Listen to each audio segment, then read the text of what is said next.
Ah, magandang gabi sa lahat ng ating mga kababayan na Pilipino. Both yung nasa loob ng Pilipinas, pati no sa labas, all over the world. Wherever you are, allow me to greet you in advance. I may not have the opportunity nor the time. A Merry Christmas and a Happy New Year sa inyong lahat. Sana maligaya ang selebrasyon ninyo.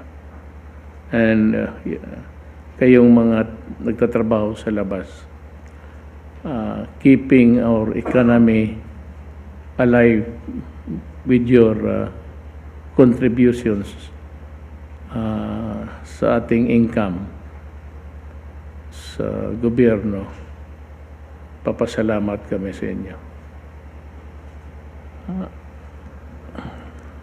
Please know that we are here to serve you sa anumang paraan na gusto ninyo.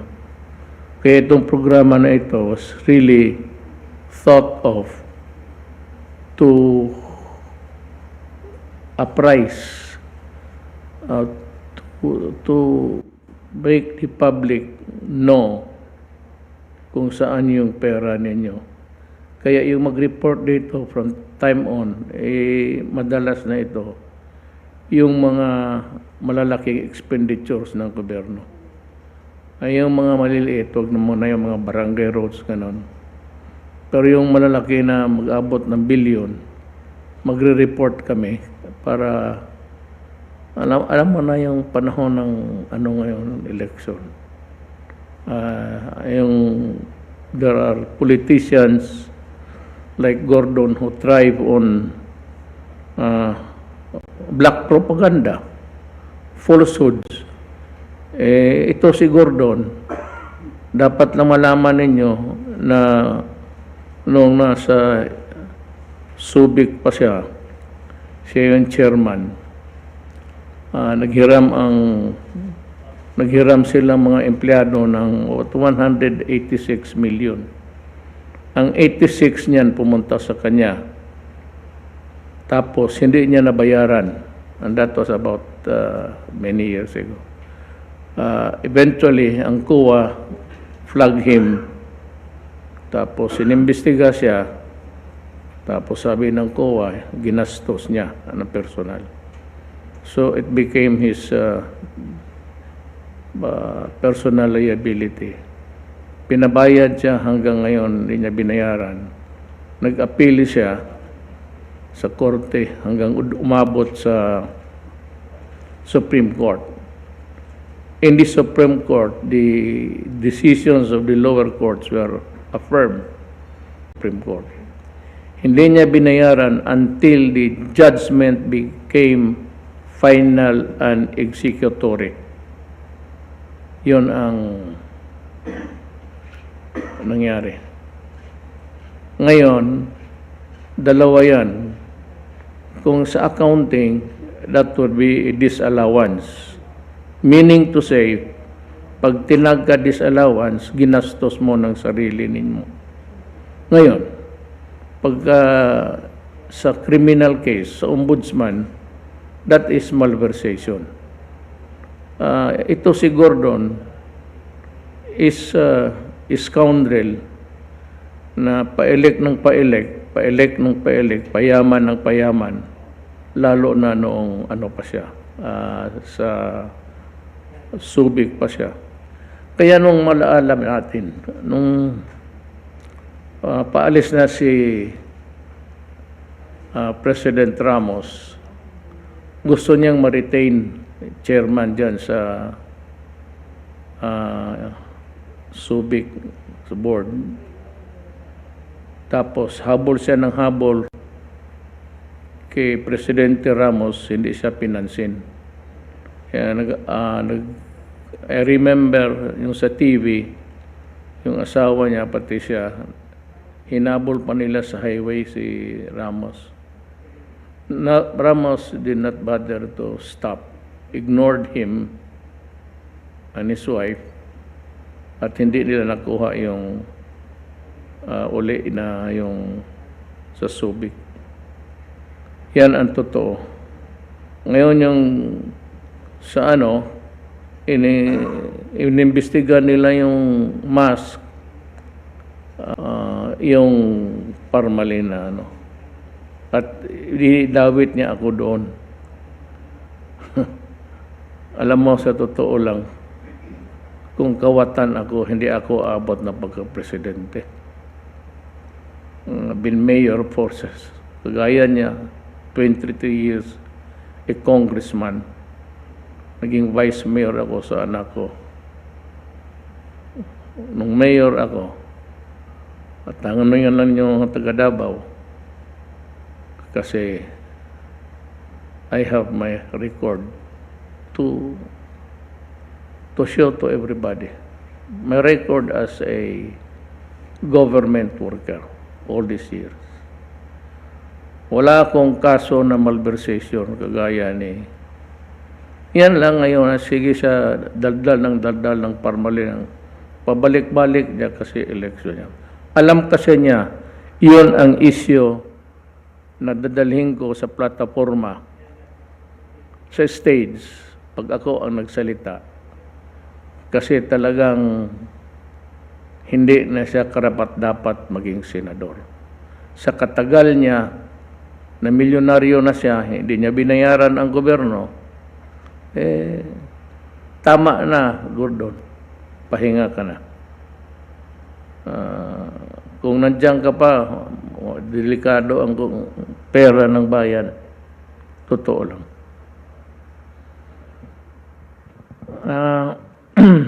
Bago ako mag-umpisa, I would just like to give you run you through with the persons who are here sa ating ngayong gabi.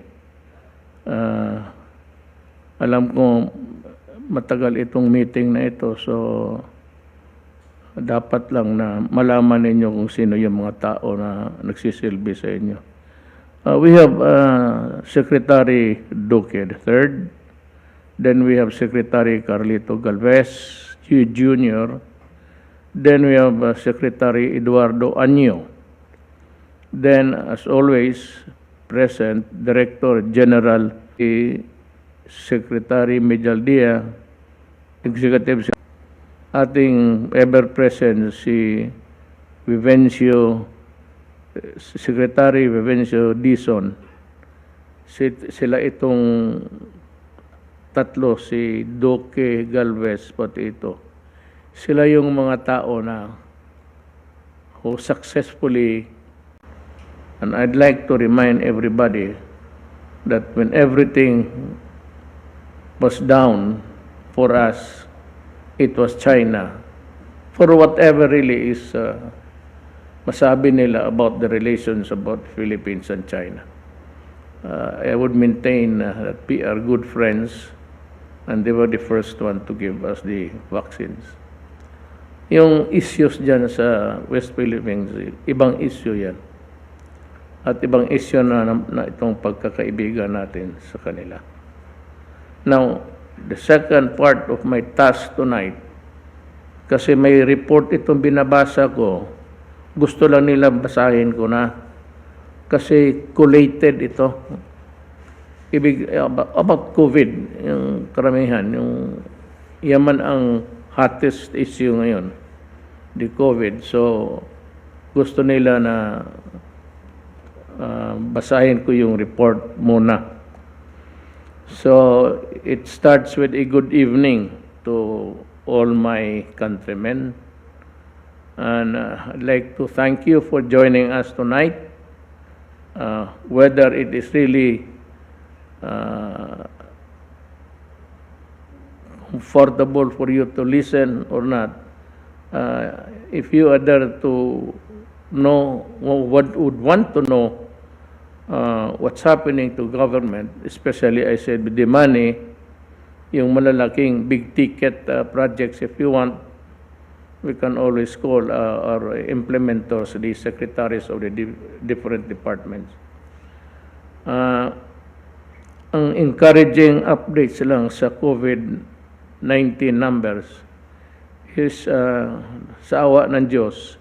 Since the last time we held our talk to the people on December 6, COVID-19 cases all over the country have averaged below 600 daily, with most of the days tallying just around 300 and 400 cases. Umabot tayo ng libo-libo, pati ang patay. Ngayon po, kukunti na lang ang mga kaso sa COVID. The total number of positive COVID-19 cases in the country, occupancy rate of ICU, isolation, and ward beds, as well as the usage rate of ventilators in Metro Manila and around the country also went down to its lowest levels in the recent months. This has given our hospitals and our hard-working medical frontliners the much-needed breathing space to rest, recover, and recoup their energy and capacity. While these are indeed encouraging developments, I still urge our countrymen to continue observing health protocols. Yan lang yun ang pag-asa natin. Stick to what is right. And the right thing to do is just obey government. Kasi hindi naman kami nagpapadala dito ng papalabas ng mga regulasyon na nagkakasira sa tao. It's always for the good for everybody. And get vaccinated. Hanggang ngayon, kung wala pa, lalo na itong Omicron, whether it is really vicious or not, hindi pa talaga natin alam. While there are encouraging reports, nababasa ko sa mga magazines, international magazines, that it is not as vicious as itong COVID-19 and the D. So, kung totoo ito, if this is really true, pasalamat na lang tayo. Last Saturday, December 11, more than 3.6 million doses of AstraZeneca and Moderna vaccines procured by the government and the private sector arrived in the country. The delivery followed the more than 2.4 million doses of Pfizer and Moderna vaccines delivered last December 7. The more than 1 million Pfizer vaccines would amount to more than 1.2 million together with the AstraZeneca. All in all, this brings the total number of COVID-19 vaccine doses received by the country to more than 158 million as of December 13. With the arrival of these new batches of vaccines, we hope to accelerate the vaccination of the remaining Filipinos who have yet to take the jabs, as well as to accelerate the injection of booster shots. Yung hinula pa, pati yung pandagdag, pang booster, kailangan yan. Pero safe na tayo. I dare say na kung napawakuna ka 1 and 2 safe, but it would maybe bring you to a higher level of immunity if you can get the booster. These vaccines will provide us with the much needed resistance from the virus as we enter and partake the activities and celebrations leading to the final weeks of Christmas season and the coming New Year. Sana po. My countrymen, ulitin ko ito kasi ako itong the threat of COVID-19 is real. We have yet to arrive at that number. Pero may mga pang ano na tayo, pang sa Bisaya, pang sagang, i-shield against the virus. Kapag bakunado ka, hindi magiging grabe ang sakit mo. Pero kung hindi ka bakunado, pwede kang maospital at baka mamatay ka pa. Ganun lang kasimple yan. Yan ang mga pangangaral. That's the advice of the scientists, yung atin, pati mga doktor lahat. Except for a few, may mga doktor na hindi rin naniwala, hindi rin nagpabakuna. I really am at a loss how to craft an explanation kung ayaw nila. Hindi pa naman nakausap. Pero sabi, meron daw mga doktor.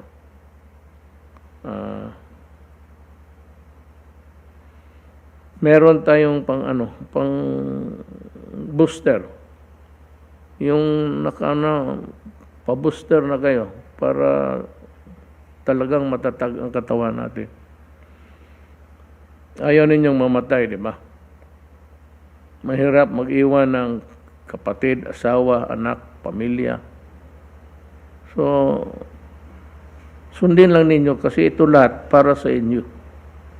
Para talaga ito sa inyo. Itong programa na ito, kasi pabalik-balik ito, hindi na balik maging gunggong ako dito, sige, balik-balik. Basta maniwala lang kayo at save ang Pilipino. Never mind our repetitive and redundant warnings to all of you because that is for your own good and for the good of the country. Last February, December 10, I joined world leaders around the world for the Summit for Democracy convened by President Biden of the United States. During the summit, I reiterated the Philippines' proud distinction as the first ever republic and oldest democracy in Asia. And it remains a vibrant democracy and an open and diverse society to this day. I also stress that while our democracy is far from perfect, it continues to work in progress. The Filipino is free and the Philippines is free. I likewise stated that even as our work continues in the remaining months of my term, my administration will ensure an honest, peaceful, credible, and free elections. At this early, I'd like to not just magbigay lang ng payo that when it comes to the elections, government, the administration, will stand neutral. Neither for or against kami, kalaban o kasama sa partido. We will participate in the exercise of that right, but we will see to it that there will be no terrorism about buying at intimidation and everything that would put a hindrance to an honest election. Lastly, I said that as I step down in June 2022, it will be my highest honor to turn over the reins of power to my successor, knowing that in the exercise of my mandate, I did my best to serve the Filipino people. Reminder again in relation to this, may I implore, para na akong implore, para na akong nakikiusap na halos nagdadasal na lang sa inyo, implore everyone who are participating in large gatherings, whether political in nature or not, to continue exercising utmost caution and prudence in the conduct of your exercises. Remember that we are still in a pandemic situation, and any large gathering may trigger a super spreader event. While we welcome these exercises as concrete and tangible manifestations of our healthy democracy, kindly temper your enthusiasm and act reasonably. So ganito yan, marami tayong problema. Mayroon tayong national emergency. And we do not also want to curtail the right of the people to freely assemble for the redress of grievance or to discuss any matter that is allowable in a democracy. Ang problema dito ganito,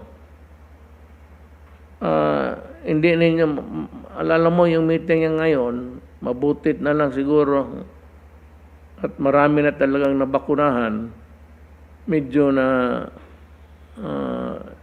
there's a lesser casualty now.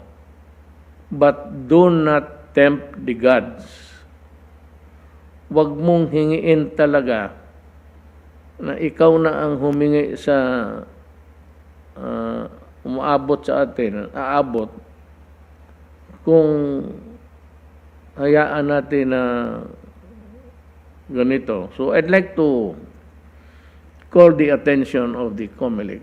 Kayo man ang ano ngayon, you are the ones supervising the elections. As a matter of fact, you are the one running this show. Hindi ba ninyo, could you not just issue i-maintain lang yung social distance? Hindi na ba ano karami? Punuin mo yung luneta as long as you maintain the regulations imposed by government. Kasi mahirap po ito kung magbalik. It might come back with vengeance. Babalik itong sakit na ito, baka magrabe pa. We are not out of the woods. The virus still there. Yung status natin na national emergency nandyan pa. So hanggang talagang safe na, the doctors will say and the scientists will tell us that it is safe to move around and go out and mingle again in a crowd. Well, hintayin muna natin yan. In the meantime, let us not presuppose that since there has been a vaccine available to all, do not ever presume na wala na yung danger of recontamination.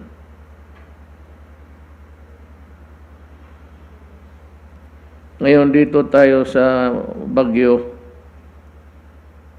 In an advisory yesterday, December 12, Pag-asa, Weather Bureau has informed the public that the low pressure area east of the Philippine area of responsibility has developed into a tropical depression and may further intensify into a tropical storm within the next 24 hours. So, wala sigurong biyahe ngayon. I direct our government agencies and LGUs as well as to urge our countrymen, especially those who are on or near its projected path, to keep monitoring the situation and conduct all necessary preparations and precautions. Nandiyan naman yan. Yung dadaanan ng bagyo, lumalabas dyan sa newspaper, pati sa TV. All you have to do is to watch TV and makita mo yung trajectory ng takbo ng bagyo. So, kung malapit kayo dyan, medyo umalis na muna kayo. Especially if the Pag-asa, the Weather Bureau would say, umalis kayo dyan sa lugar na yan kasi dyan tatama. Yung precautions, ano lang ninyo, sundin lang ninyo. May Tagalog mo ito. Mga kababayan, ipagpatuloy lang natin ang mga mga kababayan, ipagpatuloy lang natin ang iba yung pag-ingat laban sa virus at palagi nating sundin ang minimum public health standards at health protocols sa lahat ng pagkakataon, sa lahat ng oras. Should the current positive trend we see continue, dagdagan mo ng God willing, and we as citizens remain cooperative with the government and health authorities, we will have a merrier and happier Christmas and New Year and fully overcome this pandemic. Maraming salamat. Huwag mo yung magandang gabi. Wala pa. Hindi pa tayo tapos. Malayo pa. Let's have an update to be given to us by Secretary Duque. Maraming salamat po, Mr. President. Magandang gabi. Magandang gabi po kay Ginoong Senator Bongo, ES Medialdea at mga kasama ko po sa kabinete. Ang akin pong iuulat ngayon, with your permission, Mr. President, ay tungkol po sa idaraos na Bayanihan Bakunahan 2, ligtas lakas buong Pinas sa darating na December 15 to 17, 2021. Next slide. Kami ay patuloy na tumatanggap ng mga voluntaryo or volunteers para sa ating pong National Vaccination Day 2. At hinihikayat namin ang ating mga next generation heroes o mga empleyado ng gobyerno, ang pribadong sektor at ang civil society na makilahok bilang bahagi ng ating vaccination teams sa ating pong 18 priority areas. So, andyan po yung mga nakasulat, mga lugar na madi-deploy ang ating pong mga volunteers para po sa round 2 of our massive 3-day vaccination activities. Next slide. Ang lahat po ng gagastusin ng ating pong mga volunteers ay sasagutin ng gobyerno at hintayin lamang ang kumpirmasyon ng inyo pong pagboboluntaryo sa National Vaccination Days 2 at suporta sa inyong mga bayarin at transportasyon at accommodation kung kinakailangan mula sa mga sumusunod na ahensya. Sa DOH, kung ikaw ay empleyado ng DOH Central Office, Regional Offices at mga ospital. Sa kanilang mga opisina, kung ikaw ay empleyado ng ibang mga ahensya ng gobyerno, at sa DOH Centers for Health Development para sa mga empleyado ng pribadong sektor at mga individual. Next.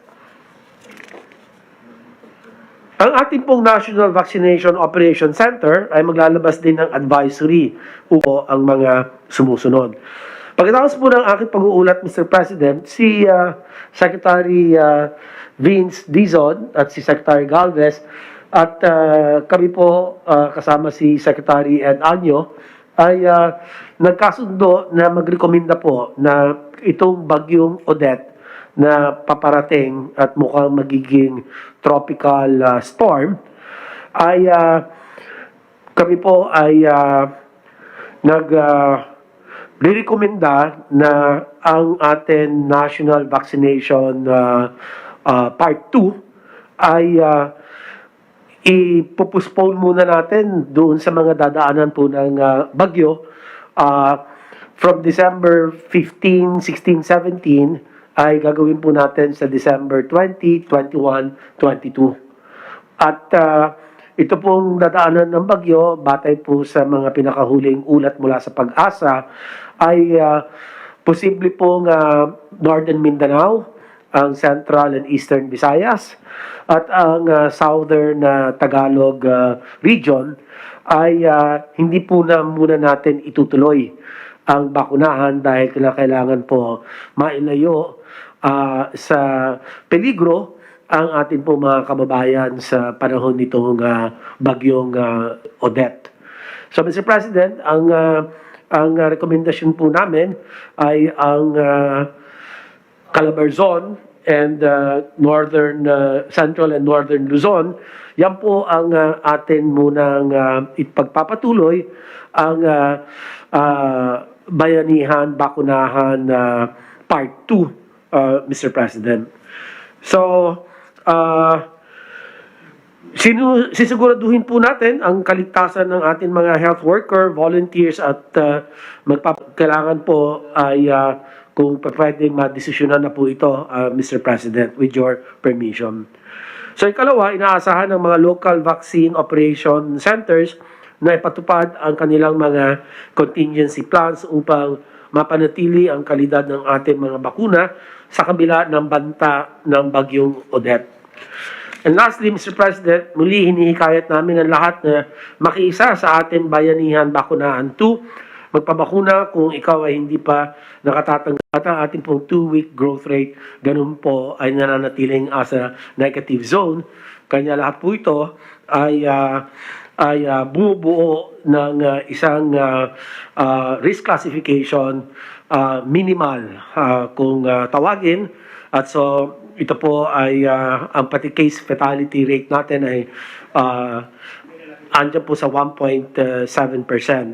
At harinawa ito lahat ay manatiling ganito or if possible mas mapababa pa rin natin ang bilang ng mga kaso. Kaya nananawagan din po ako, Mr. President, sa lahat po ng mga local chief executives na magsagawa ng kanilang mapping up operations na habang mababa na po ang mga kaso, kung matukoy pa ho nila kung saan talaga galing ang mga patuloy na mga kaso ng COVID, ay dapat po dito talaga magsagawa sila ng early detection, testing, contact tracing para nang sa ganoon ay posibleng kung ma-zero natin yung mga COVID cases sa kanila po mga komunidad, maganda po sana na gamitin na po natin itong pagkakataong ito habang mabababa ang kaso. Kanya, yun lang po, Mr. President, at maraming salamat po sa lahat. Salamat, Secretary Duque.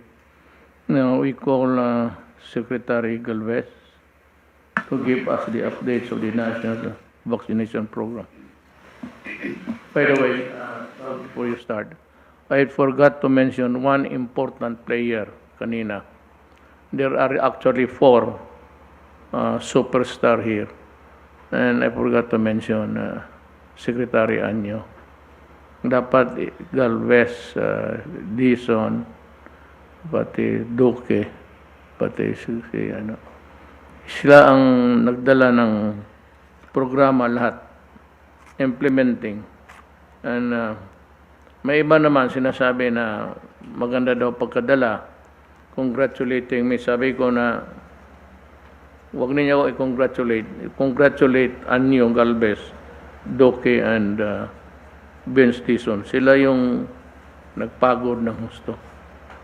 They are yung mga nagtrabaho lang, government workers na nagtrabaho para sa bayan.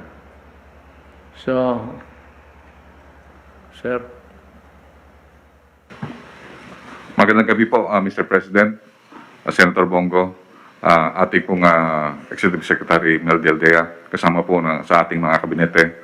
Magandang gabi po sa ating mga kababayan. Ngayon po, magre-report po kami, mahal na Presidente, yung ating tinatawag na updates, sa significant updates sa ating vaccination program. Next slide, please. Nakikita po natin ngayon na, Mr. President, nasurpass na po natin yung ating target in terms of delivery. Sa ngayon po, 158 million doses po ang ating na-receive. Pero Mr. President, ito, napakalaking ano po sa atin. 24 million po ang darating po ngayong week. 24 million in 1 week. At pakikita po mamaya kung ano po yung mga deliveries na yun, Mr. President. Unprecedented po yun. Kasi normally, 7 million ang ating average po per week. Ngayon po, 24 million po, Mr. President. This week, we are about to breach 100 million doses administered with 41 million Filipinos or 53% received the second dose. Ang magandang significant headway po, Mr. President, is yung vaccination ng minors with more than 7 million already received the first dose and 2.1 million already finished the second dose. Ito po, nakita po natin talaga na gustong-gusto na po ng mga kabataan at saka ng kanilang mga magulang na mapakunahan na po ang ating mga minors so that they can start already the face-to-face program. Parang nakita po natin talaga na yung ating mga kabataan gusto na po rin makalabas. So yun po, nakita po namin nung vaccination, pre-vaccination day, very prominent na more or less 60 to 80% ng mga vaccination site. Karamihan po doon, Mr. President, is sa mga kabataan po. And then, ano po natin yan, we are very confident, kami po ni Sec. Vince at saka ni Sec. Duque, and also ni Sec. Anyo, confident po kami na 54 million Filipinos will be completing the second dose this year-end. And tama po kayo, Mr. President, na malaki po ang tulong ng LGU at ng DILG sa implementasyon ng ating mga vaccination. So, si Sec. Anyo po talaga ang isa sa mga nakita natin nag-orchestrate po ng mga LGU in order for them to be inspired na talaga makuha po natin yung lahat ng ating mga targets. Next slide, please. Next slide, please. Pakipindot lang po yun, ano. Sir, ito po yung, ano, makikita po natin, 24 million po yung, ano, yung darating po ngayon, ngayong week. Ngayon po, darating po yung 2.3 million ngayong gabi. So, bukas po, darating po ang 8.2 million. At sa susunod na araw, sa Wednesday, 10 million. At sa susunod pa, meron pa tayong maabot na more or less 3 million. Sir, matutuwa po kami dahil kasi ang COVAX, ang nagbigay po ng marami na J&J kasi nag-request po kami. Dahil yun po, para makuha po natin ang target, tsaka po kasi marami po tayong geographically isolated areas, ay talagang nakikita po natin na talagang kailangan na yung one dose. Mas madali po kasi one dose po yung J&J. So, karamihan po ng mga ano po natin, ng mga isolated areas, ng mga islands, at saka yung malalayo sa Talaingod, sa Davao City, sa mga kanyang proplang areas, lalo na po yung mga lumad at saka mga ITAS po natin, na parang hindi na po uulit na ma-deploy po ano po natin. So, pakipindot lang po yung pakipindot lang po para makita po natin ano. So, makikita po natin, ang darating po na doses for this week is 24,473,800 doses. Yung J&J po ay bigay po ng French government, Spanish government, Dutch government, Austrian government, Swedish government, at saka po ng lahat ng member ng EU through COVAX. So, napapasalamat po tayo sa COVAX dahil napakalaki po ng binigay nila. Ito namang 4.9 Pfizer, ito po yung procured natin na ano po, na tinatawag natin ito yung 18 million na supposed to be na ma-deliver po ngayong December. Ang Moderna, ito po, donation din po ng COVAX, Mr. President. Ito po, maganda po ito dahil kasi yung Moderna pwede natin gamitin sa pang-boosters at saka pang-minors. Normally po, ginagamit natin ng Moderna pang-boosters, lalo na po sa mga may comorbidities. At the same time, ginagamit po natin yan sa ating mga healthcare workers. Magdodonate din po ang China. Nagkaroon po kami ng dinner ng Chinese ambassador, and they will be donating another 2 million. And they are very thankful, Mr. President, na yung itong Sinovac, at least na-complete na po natin yung deliveries nila na more or less 50 million. And then another, yung AstraZeneca, this being procured by the LGUs and also by the private sector, meron pong 2.9 million. But partly, meron din pong galing sa UK na donated at sa other countries. So ito po, Mr. President, ito po nag-assure na pwede na nating expand ang ating boosters. At the same time, yung sinasabi niyo po, Mr. President, na kumpleto na po yung ating vaccine up to the middle of the year of 2022. So ibig sabihin po, Mr. President, yung ating procurement and other donations, yung incoming president po, wala na pong problema sa vaccine dahil kasi yung ating ginagamit na vaccine, yung dinideliver po ngayon, para po na next year na po yun. Kasi yung 158 po yun, 108 lang ang kailangan natin for this year, para sa 54 million. Yung na-deliver po natin doon, more or less 78 million. Ito po, ilalaan na po natin to for next year, for the rest of our milestone. Nakikita po mamaya, Mr. President, na planchado na po yung ating procurement and other deployment to 2022 year of administration. Next slide, please. Sir, kung makikita natin, itong 158, ito na po yung deliver na sa atin. So, more or less, kung ating target is only 54, 108, kayang-kaya na po natin magamit po. So, tama-tama po na talagang meron pang more than 40, and marami pa po tayong darating na 51 million. So, more or less, 200 million po ang darating po ngayong year.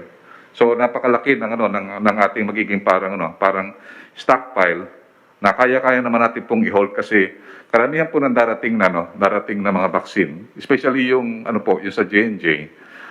Nagpapasalamat po kami sa COVAX. Ang kanyang expiry date is 2023 pa. 2023 pa po yung kanyang expiry date.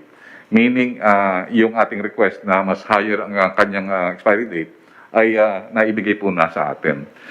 Then pakikita po natin, Mr. President, malapit na talaga nating ma-breach yung 100 million. This is another significant milestone dahil kasi pagka once na-breach natin ng 100 million, more or less 50% po ang ating population ang makikinabang po na fully vaccinated.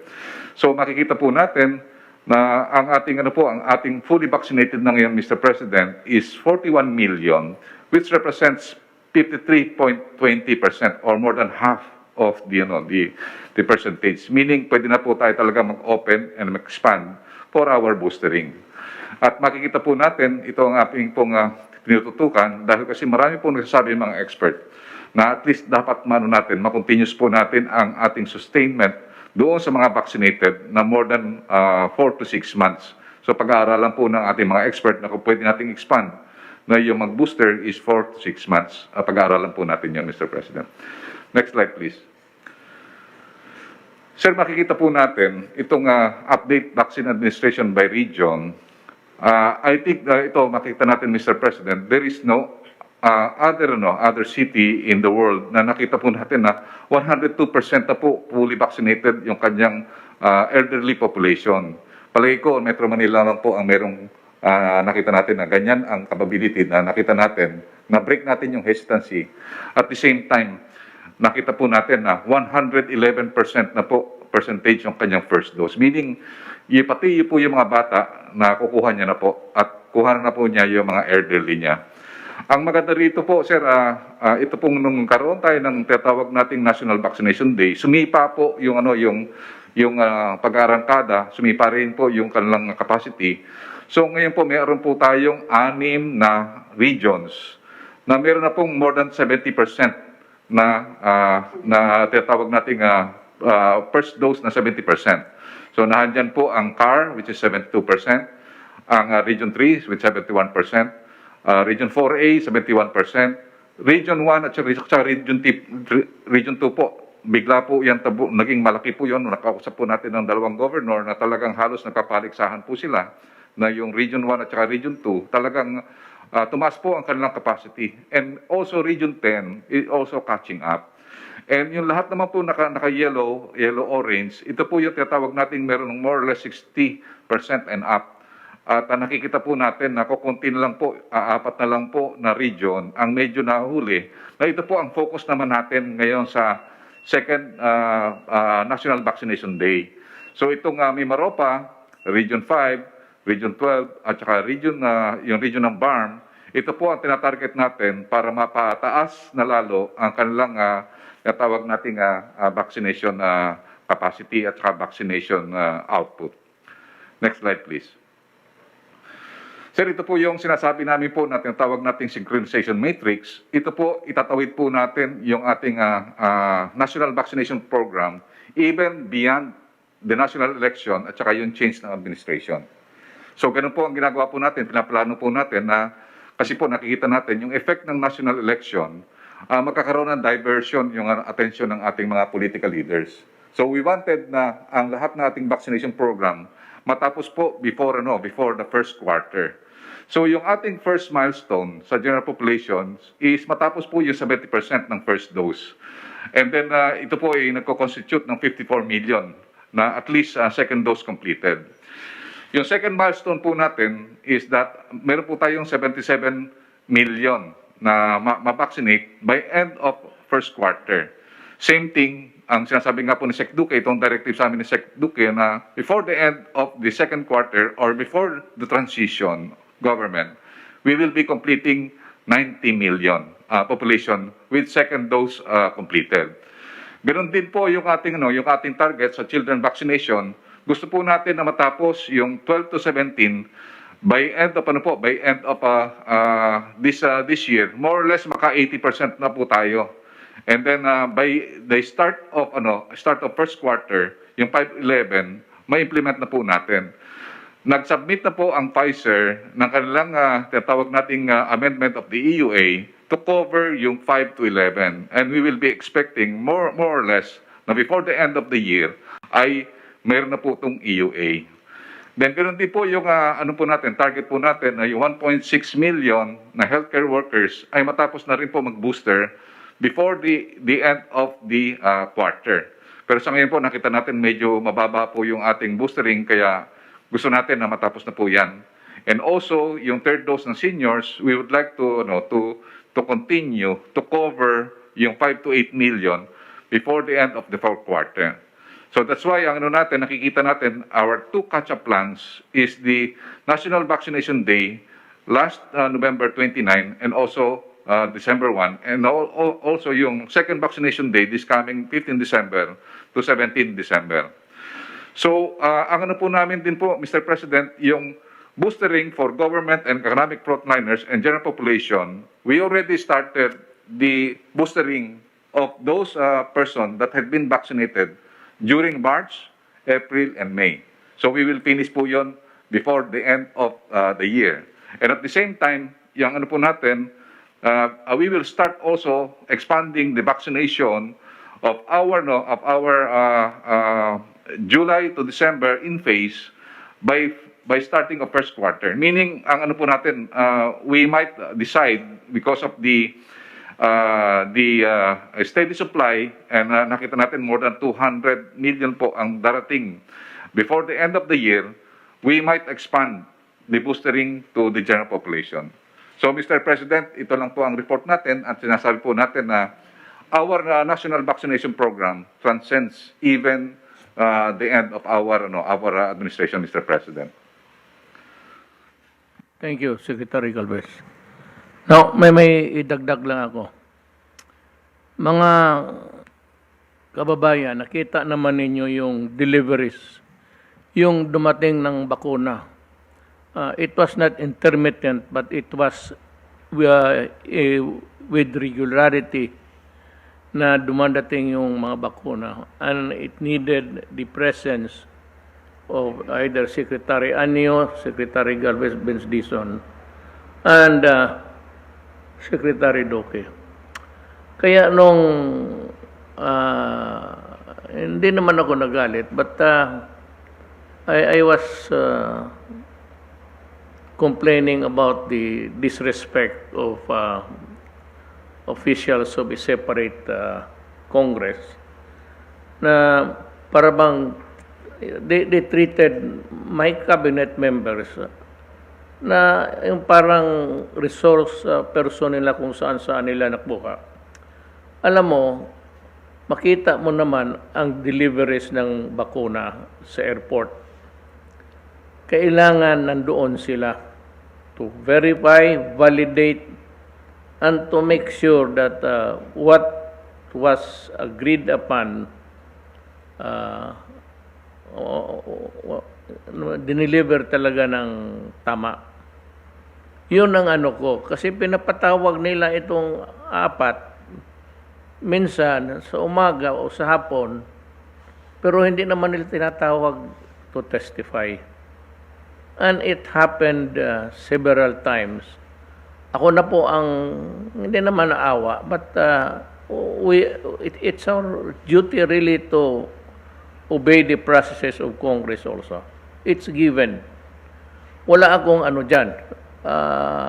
Admittedly, they have the power to summon, and if you do not obey the summons, you can be cited in contempt sa Congress. Walang question yan. Pero ilang beses na tinawag itong aking mga opisyal, kailangan pa siya pumunta ng airport, tapos they are being detained doon sa Congress without a clear path of how to proceed on when will they be called to testify. Kung akin ang habol ko lang doon, not treat us and the cabinet members with respect also. Kung in the future, kung tawagin ninyo, set a date and time, and tawagin ninyo sa panahon na yan at the appointed space dyan sa... Huwag ninyong paupuin dyan kasi maraming trabaho yan. COVID pa noon hanggang ngayon. Tapos ganun na lang ang tratamento ninyo. At kung parang pasigaw na ang tanong ninyo sa mga, they are also officials just like you. Walang sabi na appointed kayo, appointed lang sila kasi kayo elected. That's bullshit. They are there because that is provided for in the Constitution, and you have to have a secretary for each department. Hindi naman yan na mamimili ka lang ng kung sino-sino dyan ilagay mo. Do not place so much importance dyan sa position mo just because you are a senator. Ito si Gordon talagang lumaki ang ulo. He treats other people like inferior sa kanya.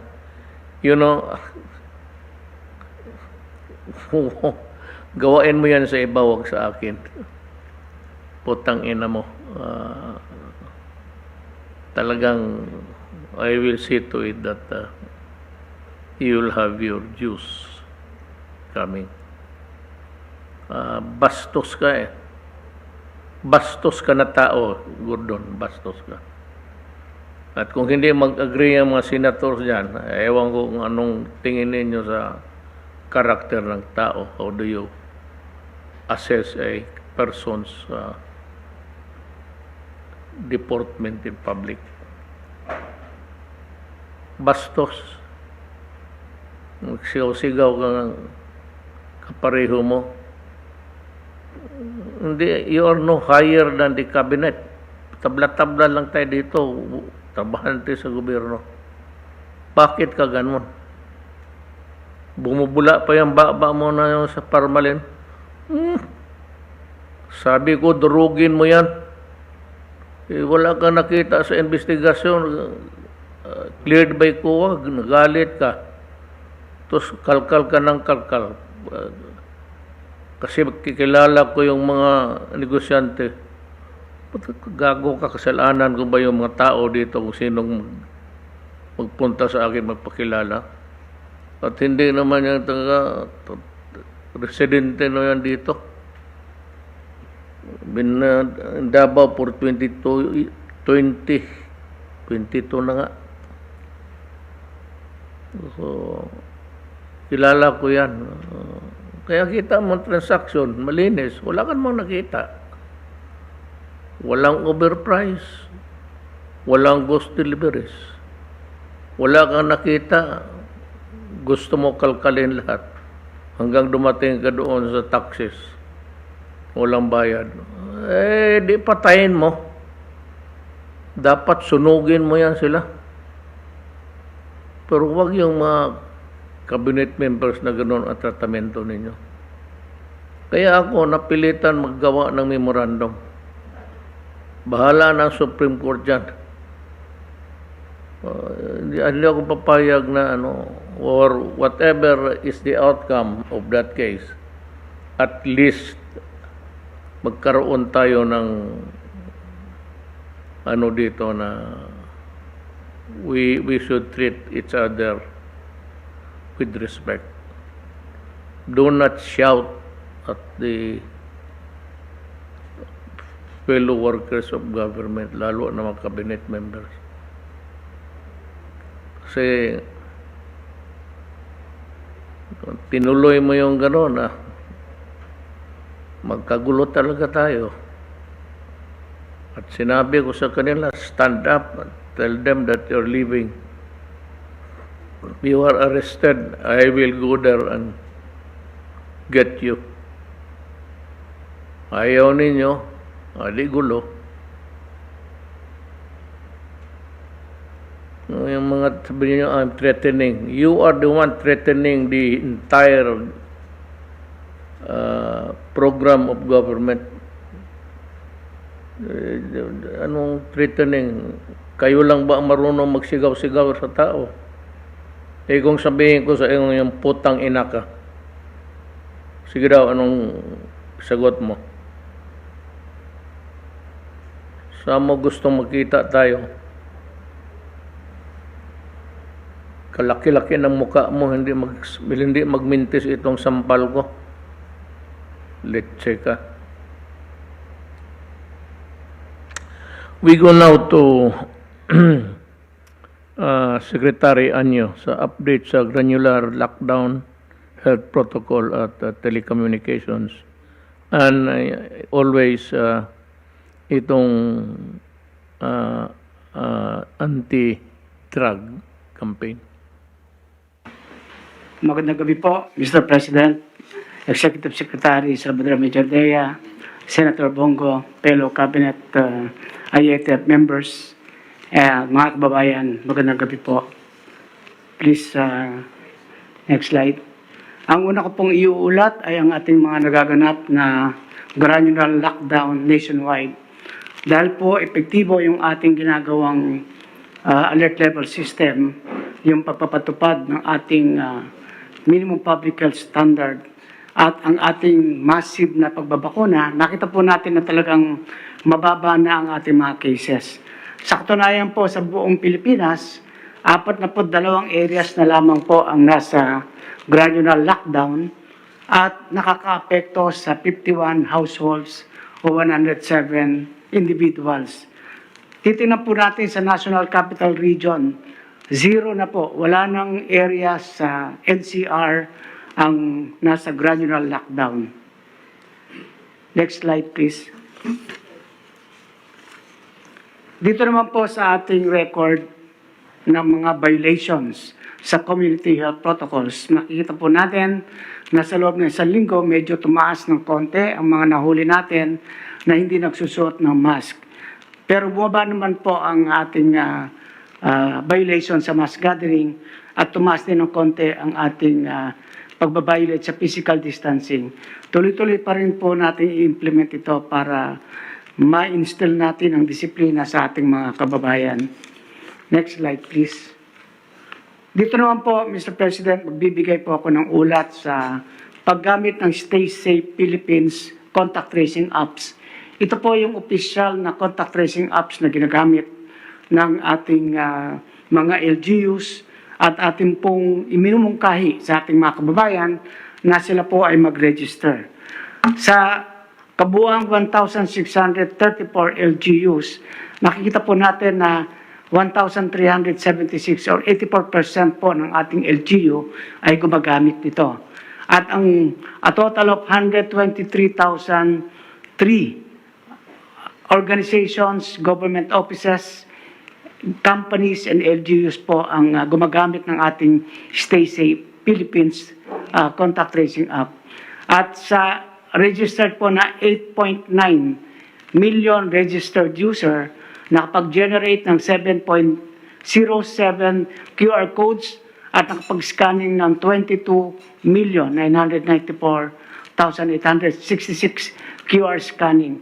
Ito po ay napaka-importante sapagkat dito po napatunayan natin 56 na confirmed individual ang nahuli natin o nakita nating lumalabag at pumunta sa iba't ibang probinsya. Kaya nabigyan din natin ng impormasyon yung mga probinsya na to at nakapaghanda at nakapagkandak po ng contact tracing. So muli hinihimok natin yung ating mga kababayan na mag-register sa Stay Safe Philippines contact tracing application. Next slide. Sa inyo naman pong pag-uutos, Mr. President, na pabilisin ang pagbibigay ng mga permit sa ating mga towers para makatulong sa ating telecommunication, lalo na ang karamihan nating mga activities na ngayon ay based online. Meron pong 4,172 na mga approved permit or clearances na nakatayo ngayon sa 538 cities and municipalities. So sa ngayon po ay 1,087 ang pending permit or clearances at ito ay pinoprocess ng 273 cities and municipalities. Pinasimplify po natin ang mga requirements kaya napakabilis na po ang pag-i-issue ng mga permit. Next slide. Dito naman po sa larangan ng anti-drugs. Kahit po nasa pandemic tayo, tuloy-tuloy pa rin ang ating mga operations. Nakapag-conduct po tayo ng 940 operations sa loob ng isang linggo. Actually po, ito ay December 5 to 11, so almost mga 6 days lang po. At nakapag-arresto tayo ng 1,253 suspects. Mayroon 21 na nag-surrender at wala namang nasawi sa mga nasabing operasyon. Ang total estimated value na ating nasamsam sa loob ng 6 na araw, 72,869,498 pesos. Ngayon naman po, Mr. President, konting update lang po. Dahil po sa papasok na bagyong Odette na inaasahan natin papasok simula bukas ng gabi at aalis hanggang December 18, nagpalabas na po tayo ng alert at ng advisory sa ating mga LGUs upang makapaghanda sa darating na bagyo. At muli po ay nire-remind natin ang lahat ng mga local chief executives na dapat kayo ay nasa kani-kanilang mga nasasakupan bago, habang at papalabas ang bagyo. At ito ay magpapatupad ng ating off-plan listo. At sa susunod naman pong bakunahan, yung bayanihan bakunahan part 2 na gagawin po natin sa December 15 to 17, yung po mga tatamaan ng bagyo ay atin muna i-reset into December 20, 21, and 22. Sa ngayon po ay mayroon ng 32 probinsya na nakapagtala ng 70% and up sa first dose sa target population at 22 probinsya naman ang mayroong 50% and up na fully vaccinated sa kanilang target population.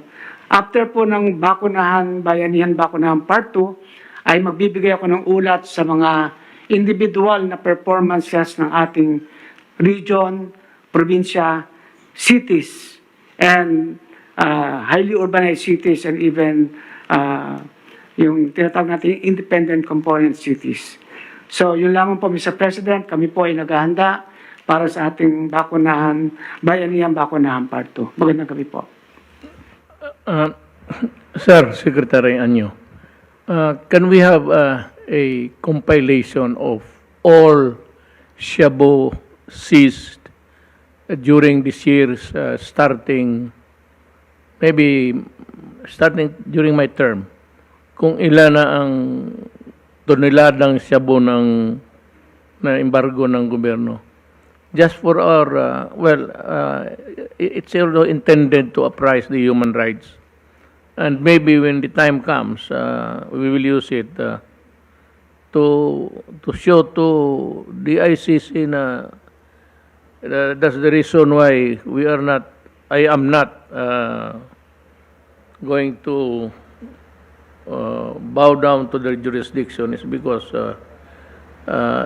they would see the enormity of the problem of Cebu in the country.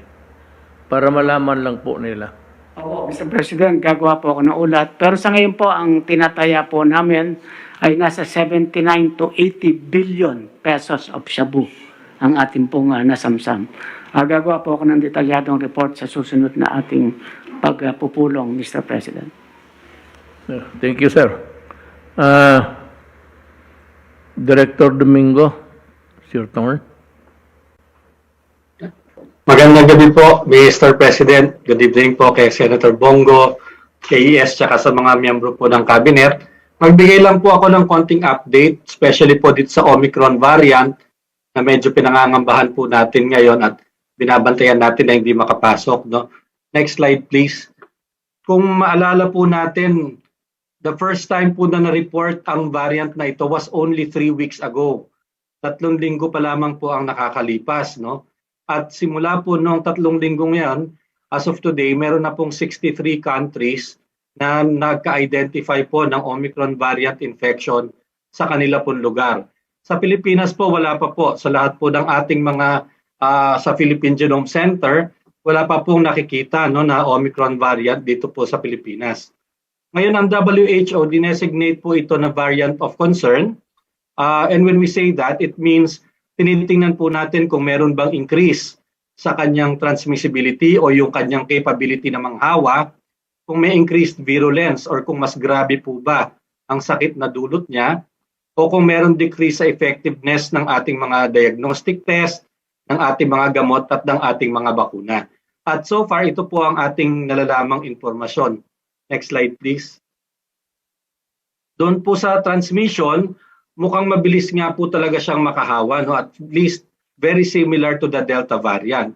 In fact, sa UK, after po nila makadetect ng several cases, ngayon po marami na sila nakikita sa Europe at saka sa UK na cases na hindi na po nanggagaling sa travelers, kundi local transmission na. Kaya po talagang kailangan mag-ingat kasi ito po ay mukhang mabilis din po siyang makahawa. Hindi lang natin alam kung mas mabilis pa or mas easily transmissible pa kesa sa Delta variant. Ang maganda naman pong balita yung tungkol sa virulence or yung severity ng illness. So far po, karamihan ng nakikita ng patients na merong Omicron have either mild disease or are asymptomatic. No? Mukhang hindi naman po siya worse than the Delta variant or the other variants previously identified. Pero since libo pa nga lang po ang mga kaso, binabantayan po natin na ngayon ito sa buong mundo. Next slide, please. Yun naman pong sa testing, meron pong mga PCR test kit na nakita sa ibang bansa. Yun pong ang dinedetect niya yung tinatawag na S-gene na hindi po nadidetect itong Omicron. Pero dito po sa Pilipinas, hindi po, wala po tayong approved na ganyang mga test kit. In fact, all of the test kits that are being used in the Philippines continue to detect the infection. At nadidetect po ang Omicron variant. No? Kung sakaling makita siya rito, makikita po siya sa mga test kit na ginagamit natin at approved po ng FDA. Ayun, ito nga po ang pakiusap natin dun sa mga laboratory. Kung meron po silang makita, because some test kits detect several genes dun po sa, dun po sa virus. Kapag may nakita sila na positive for some genes, pero negative dun sa S gene o may dropout doon po sa S gene, ang request po namin ay refer po nila ito for sequencing sa Genome Center para makita kung ito po ay Omicron. Next slide, please. At kung ganin din po, kung mayroong mga unusual PCR test results or yung mga clinician natin, kung meron po silang makita ng mga cases na talagang from history taking at saka physical examination, sigurado sila or very strong suspicion nila na ito ay COVID-19 illness pero negative sa test, ang hinihiling po natin ay pa-retest po nila ito or padala po for sequencing para lang malaman natin kung meron tayong hindi na-detect ito pong bagong variant.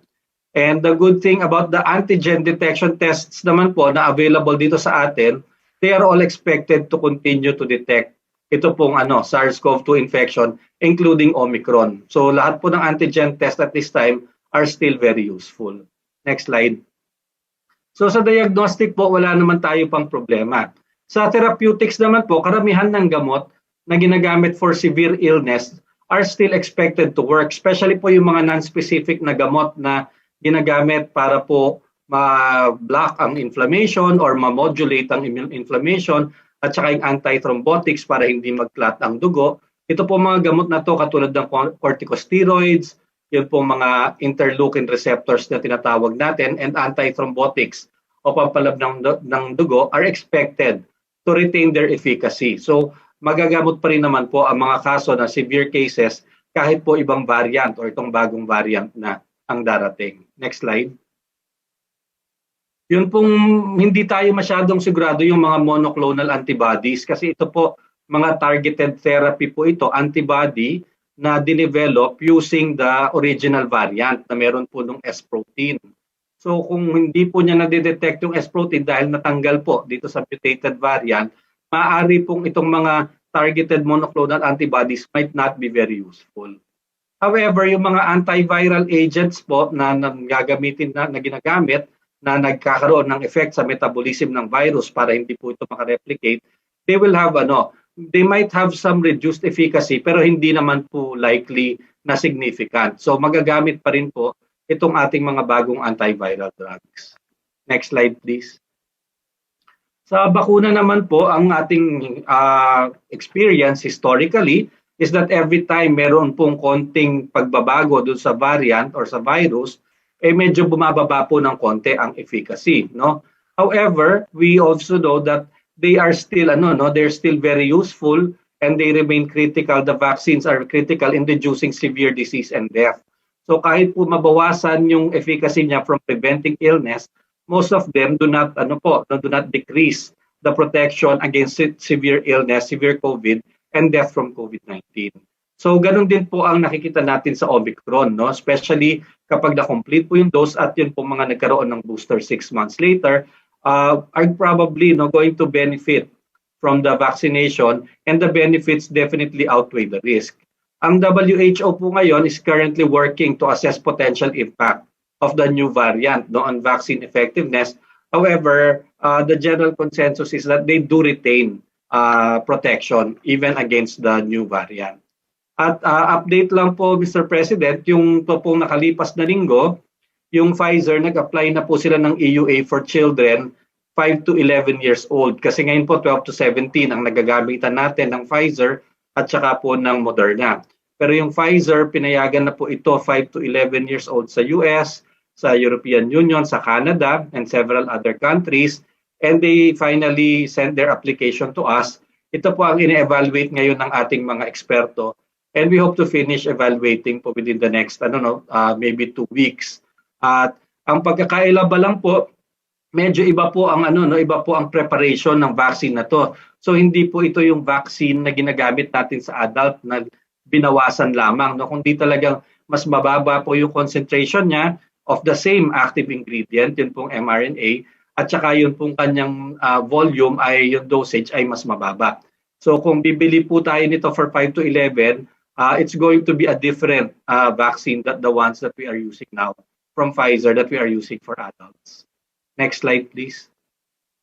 So huli na lang po, pakiusap natin sa ating mga kababayan, talagang aside from the alam na po nating tried and tested natin na pagsuot ng mask at saka pag-iwas sa maraming tao na lugar, sana po sa ating vaccination days na darating, pumunta na po kayo. No? Unang-una, pinaka-importante po sana yung mga unvaccinated pa.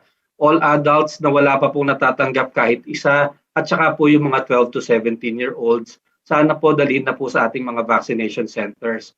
Pangalawa, yun pong mga incompletely vaccinated. Kung naka-isang dose pa lang po kayo, tas 2 dose ang schedule nyo, kunin nyo po yung pangalawang dose dahil nakakatulong. Pangatlo po, yung ating mga booster doses. Pag nakalagpas na po ng 6 months, kapag po lalo na sa healthcare workers, senior citizen, immunocompromised, and all adults po, no, 18 years old and above. Kung nakalagpas na po ng 6 months, pwede na po tayong magpa-booster dose. At kung ang natanggap po natin ay yung Sputnik Light or yung Janssen, 3 buwan lamang po ang hinihintay, pwede na pong magkaroon ng booster dose ngayon pong vaccination days natin. Next slide. Yun lang po. Maraming salamat po, Mr. President.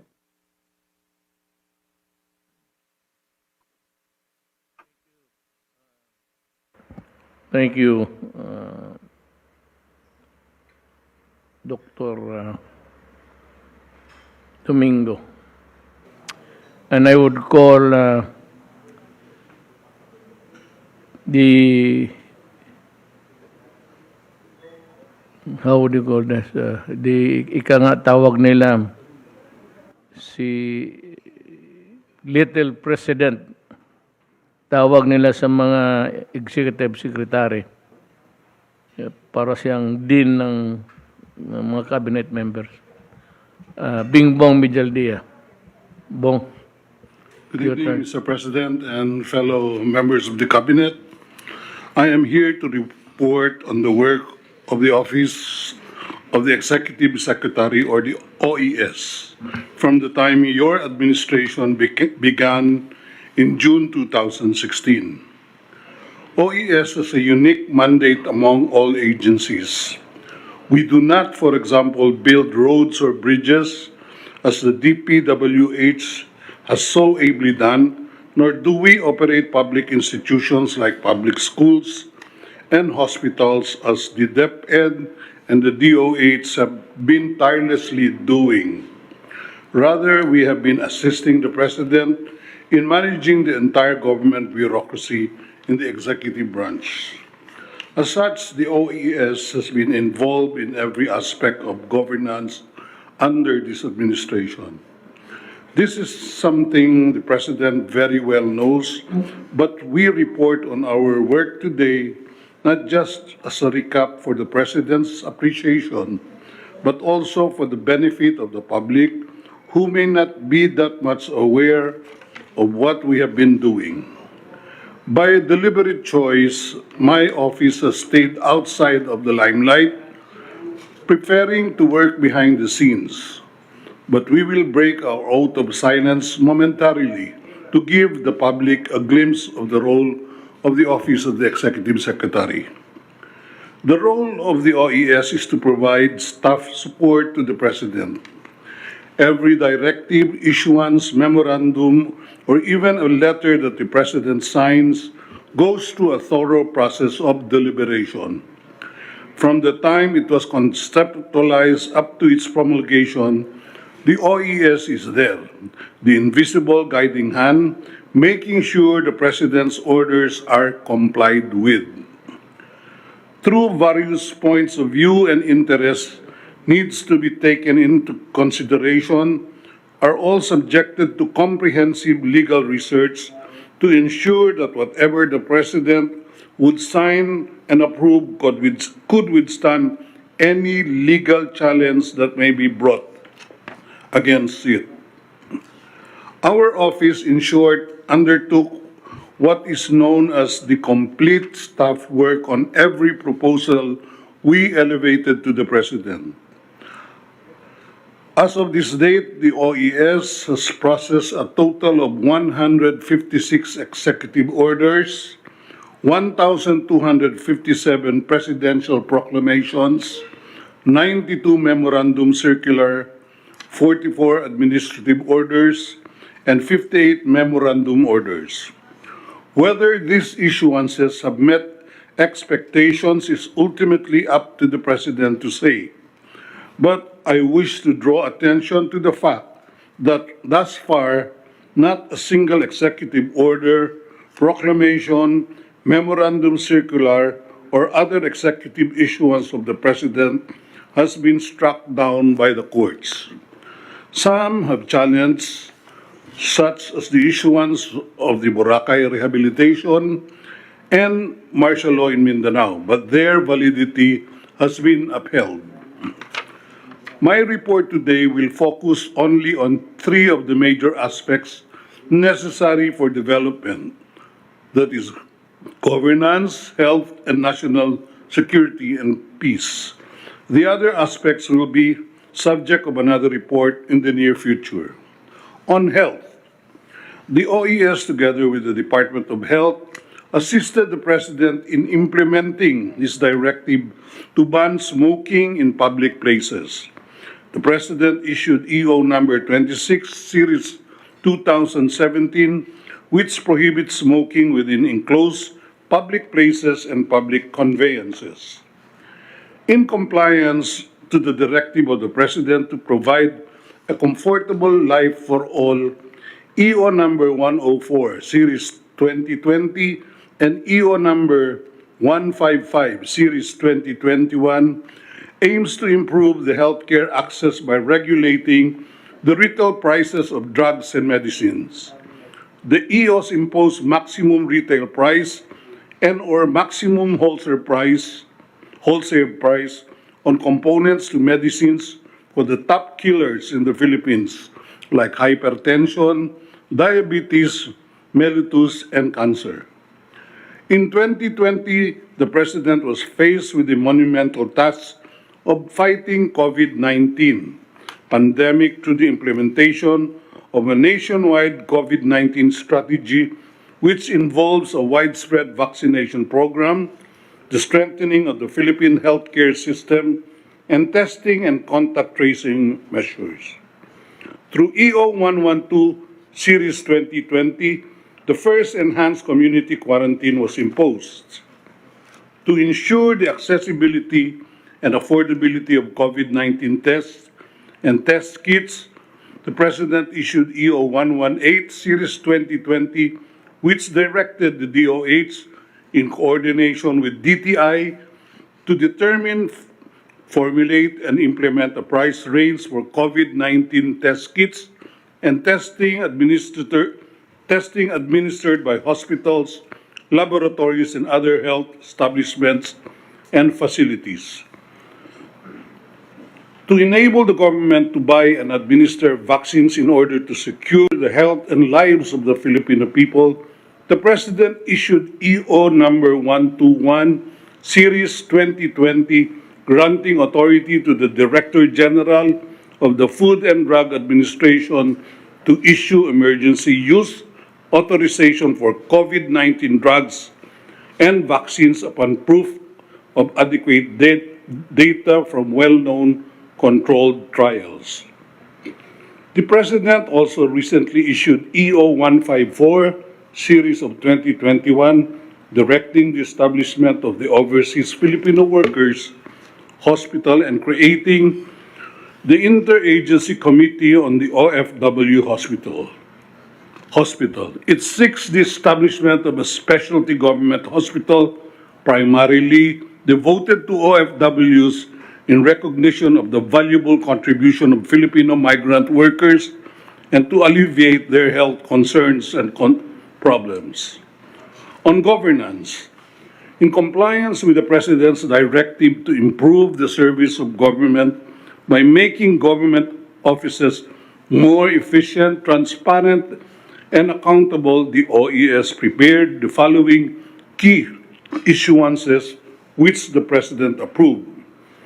EO number 2, Series 2016,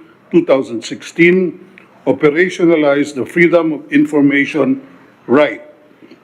EO number 77, Series 2019, laid down the rules for government official and foreign travels of government personnel. Administrative Order number 23, Series 2020, in conjunction with the Anti-Red Tape Act, required all government agencies to retain only requirements, steps, and processes necessary to perform their mandate. Bawal na yung dadaan ng papel sa 10 tagapirma kung pwede naman pala isang tao lang ang mag-check at a-approve ng requirements.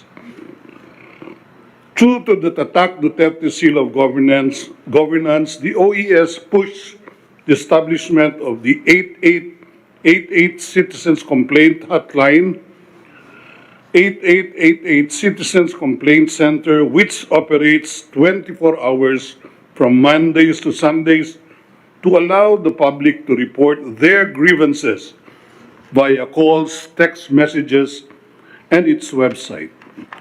The 8888 Citizens Complaint Center started its operations on November 3, 2017, with 40 telephone lines only and 153 human resources, and was able to handle 46,264 calls.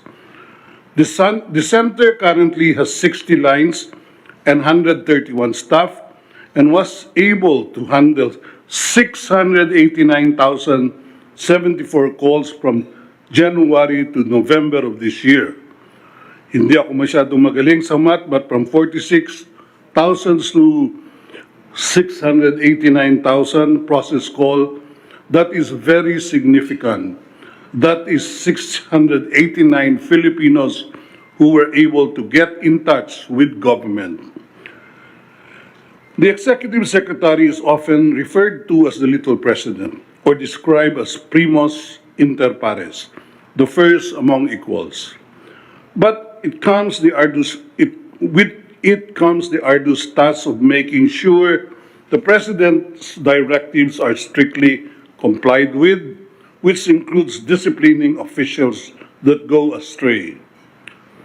The office also has been providing technical legal assistance to the President in review of the enrolled bills passed by Congress. We processed, reviewed, and recommended the total of 612 enrolled bills from July 1, 2016 to March 2021, which were eventually signed by the President into law. Among the priority legislation enacted into law during the 17th Congress are the University Access to Free Tertiary Education Act, the Bangsa-Moro Organic Law, the Philippine Identification System Act, Ease of Doing Business Act, the Train Law, Expanded Maternity Leave Law, and the Universal Health Care Act. During the 18th Congress, the Congress passed into law the Bayanihan to Heal as One Act, Bayanihan to Recover as One Act, Anti-Terrorism Act of 2020, Coconut Farmers and Industry Trust Fund Act, Malasakit Center Act, and the COVID-19 Vaccination Program Act of 2021. On the national security and peace, lastly, I shall now turn to our contributions towards upholding national security and peace. In view of the President's desire for a decisive response against the so-called Islamic State of Iraq and Syria, the President declared martial law in Mindanao in 2017. The OES assisted the President in preparing Proclamation Number 216 Series of 2017 and the 3 extension of martial law period, as well as in defending these issuances before Congress. The OES constantly affirmed the President's commitment that martial law in Mindanao will not be abused. True enough, our uniformed personnel implemented martial law in Mindanao in an orderly and lawful manner. As I mentioned earlier, all proclamations of the President on martial law in Mindanao were upheld by the courts. When the President assumed office, he opened channels for peace to all rebel groups, including the NDF, CPP, NPA. In spite of the best efforts of the administration, the NDF, CPP, NPA engaged in various acts of hostility and terroristic violence. This led to the issuance of Proclamation Number 360, Series of 2017, declaring the termination of peace negotiations with NDF, CPP, NPA, and was later on followed by Proclamation Number 374, Series 2017, declaring the CPP, NPA a designated identified terrorist organization under the Terrorism Financing Prevention and Suppression Act of 2012. The administration is aware that the only way to lasting peace is for the state to recognize and address the root causes of all tension and conflict. To this end, the President issued EO number 70, Series 2018, which institutionalized the whole-of-nation approach in attaining inclusive and sustainable peace and created the National Task Force with the objective of ending local communist armed conflict. The President likewise created Task Force Balikloob through the issuance of Administrative Order Number 10, Series 2018, to centralize government efforts to reintegrate former rebels and address their economic and social psychological needs. With the passage of the Anti-Terrorism Act of 2020, the Anti-Terrorism Council was able to designate terrorist groups and organizations. As a result, the bank accounts of these designated terrorists were frozen by the Anti-Money Laundering Council. Mr. President, time does not permit me to mention many other contributions of the OES in the realization of the President's vision for the country. Please allow me to end my report with a little anecdote. Former U.S. Secretary of State Madeleine Albright, referring to the government of her country, remarked that steering gigantic government bureaucracy sometimes felt like you were steering a ship the size of an aircraft carrier while using a small rudder made for a lifeboat. It was difficult to lead such a huge organization towards the directions the leader wants it to take.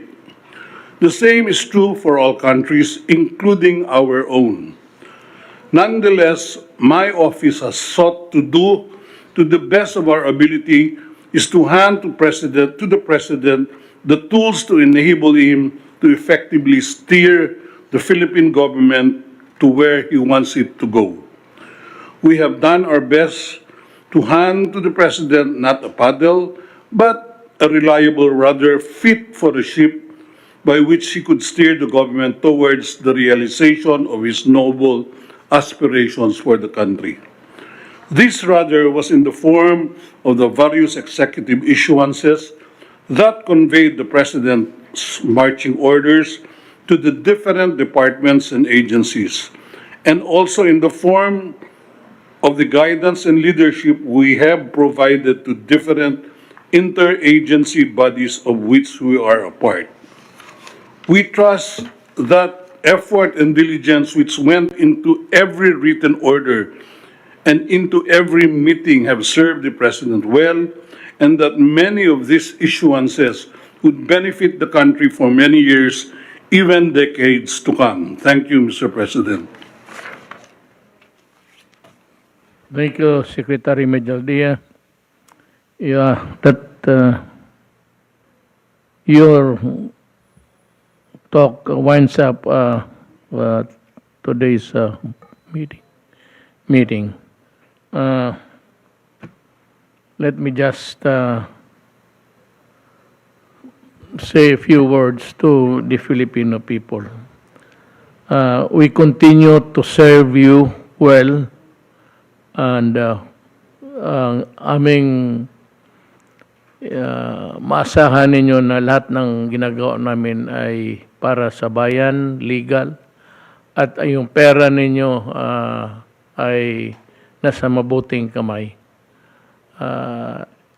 If by chance you have a question about a particular transaction in government, or would want to know the money or the whereabouts of the money na gusto ninyong malaman, feel free to write us sa 888, and we will call the particular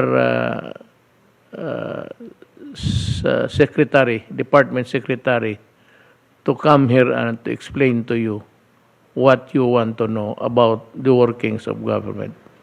So yan lang ho. That is the guarantee that I can give you. And at this time, we will say that we will be celebrating Christmas in the coming days. Stay safe, and yung wala pang bakuna, mamatay ako sa inyo.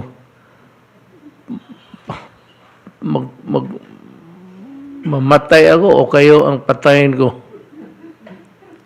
Magpabakuna kayo para sa kapakanan ng ating bayan lahat. And wala pang booster, magpa-booster na kayo. Nandyan yung bakuna, nandyan na for your pleasure of using para ang ating bayan makakamit ng maybe herd immunity. It is not coming forthwith, but maybe in a few months we'll be able to do that. Maraming salamat sa pagtangkilig sa programang ito, at mabuhay ang Pilipino. Salamat po.